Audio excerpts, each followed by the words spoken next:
இன்னைக்கு காலையில எழுந்திரித்து குளித்து மூட்டித்து விட்டு கோயிலுக்கு போக போறேன் கடவுள.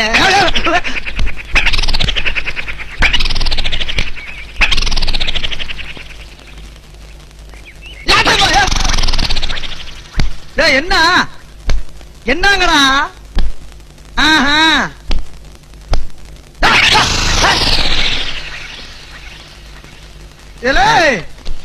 என்ன கிண்டலா? புளிய இடறாதீங்க, நாங்கெல்லாம் தேக்குடா, ஆரையும் பாப்போம்.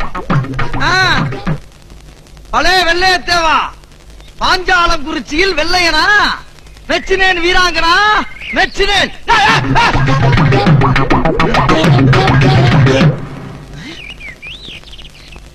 ஏண்டா உதாரா வாங்கடா, வட்டத்தை போட்டு நின்றுக்குருவான். ஏண்டா என்னங்கடா எங்களெல்லாம் பார்த்தா ஊருக்குள்ள அவ்வளவு கேவலமா இருக்கா? வேணா வந்து பாருங்களா, அத்தத்தோ நாயோட மல்லிகட்ட நம்மளால முடியாதா?